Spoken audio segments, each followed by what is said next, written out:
Alex Kidman with my quick video review of this not insubstantial beast, the M1 24-inch Apple iMac.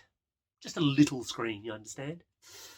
So this is a fascinating machine for a bunch of reasons, but I'm going to focus in on two key aspects. The design, obviously, and then the performance, because these things are fairly obviously key. So let's get started on the design.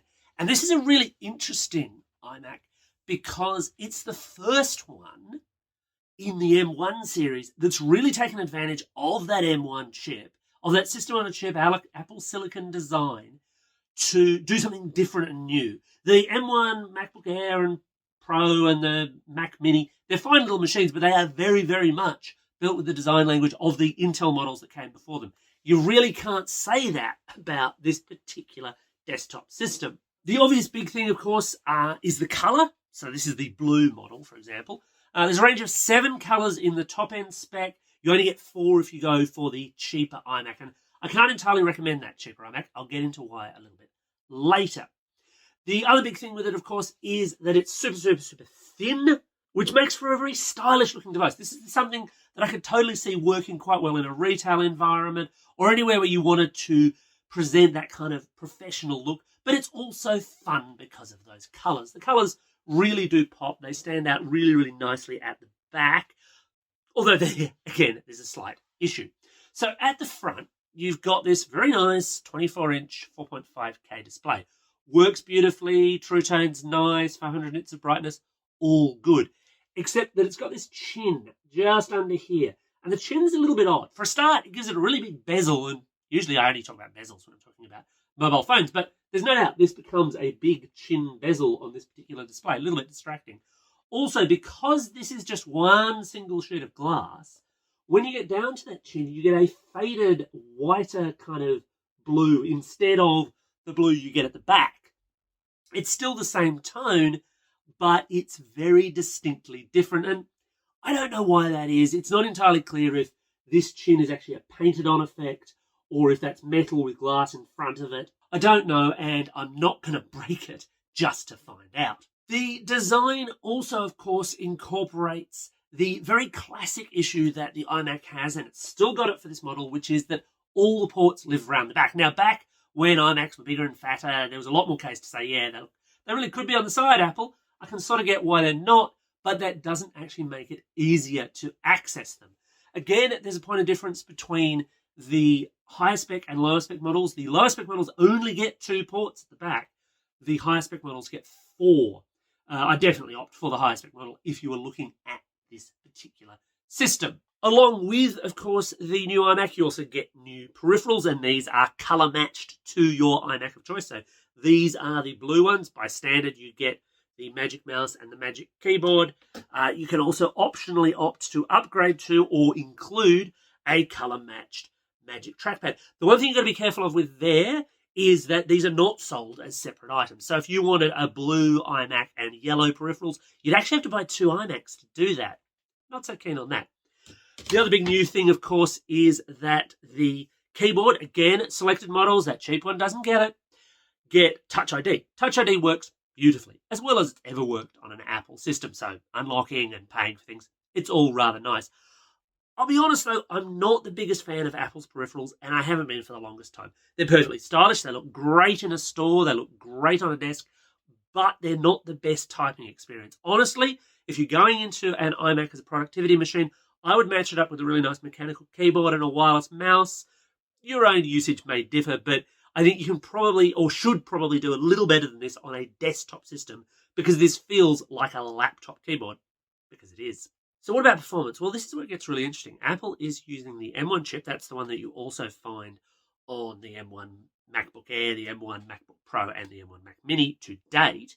And it has allowed them to really make those big changes in the design, but it's the same chip. And that's got some really interesting implications for iMac performance, because historically, with the iMac, once you got into Intel, once you got past the G series models, you always had a kind of range of choices of Intel processors. So the cheap ones had quite slower processors, but you could really spec it up. You could really ramp it up if you wanted that performance edge. You don't really get that anymore. There's two variants, really. The entry-level model is 8-core CPU, 7-core GPU. The higher-level models are 8 and 8, respectively. You also get either 8 or 16 gig of RAM and 256 or 512 gig of storage. Now, I'm putting all those specs together, and it's important to note why.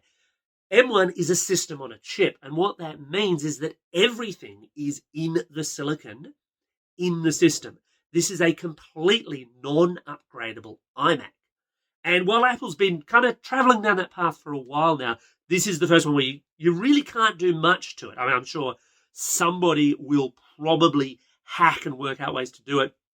And obviously, you can plug in external drives and things to those rear ports, although, again, they're slightly hard to get to when you're facing the screen. However, it is also the same M1 chip that's in those MacBooks particularly, and that creates an interesting productivity challenge. This is a fine machine, and it benchmarks very, very well. If you are simply looking at upgrading from an older iMac, if you've got like a 2-3 year or even older iMac model sitting around and you're thinking it's about time for an upgrade, you'll do blazingly well with this. You'll find it just hums. It's beautiful. But it hums and is beautiful in pretty much exactly the same way as the Pro or Air do. So why does that matter? Well, the issue is one of price, because you really do pay a price premium for these new iMacs. So here in Australia, for example, the 24-inch entry model retails at $18.99. Now, I would not advise you buy that one. It's got the lower spec M1 processor, and it's got 2 fewer ports on the back, and you don't get Ethernet on the power cable. It just doesn't seem like a great buy to me. But here's the thing. Here is the M1 MacBook Air. Now, it looks very much like a MacBook. Like Apple really didn't redesign anything with this, externally anyway. But you get the same 2 ports you'd get on that entry-level MacBook for $1,499 for basically the same spec. And if you bumped that up to about $850, so still cheaper than that entry-level iMac, you'd actually get the dual 8 cores, you'd get a whole lot of storage. It'd be a much, much better machine. And of course, it's fully portable. The iMac is lighter and it's thinner, but I'm only going to call this thing luggable at best. You can carry it around, yes. It's easier than an old school, desktop and monitor system, yes. But I really don't see too many people absolutely flicking this all around the house or all around the office a lot of the time. You're simply going to drop it on desk and it's going to work there for most of its service life, let's be honest here. And the issue there is, look, if you're after performance, the MacBook, the Air, or the Pro, if you prefer that, will do that for you and for less money. And that price differential hits even worse at the high end. So this is a high-end model that Apple supplied me for review. So 512 gig storage, 16 gig of RAM, and of course it's the dual 8.8. It's a very nice machine, don't get me wrong, but the price differential between that and a very similarly spec MacBook is about $600. That could buy you an external monitor. That could buy you external peripherals pretty easily if you shop around. And then you're going to have basically the same experience, but in a much more modular and flexible system. So does the iMac still have a place? Absolutely. If you like iMacs, if you just want a simple desktop Mac with very little clutter, then this is a great system. It's a very, very nice upgrade.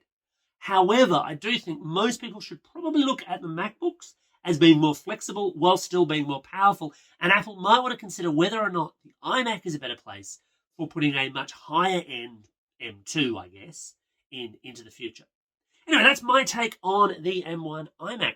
What do you think? What do you want to know? Let me know in your comments below. And as always, thanks for watching. And don't forget to hit like and subscribe.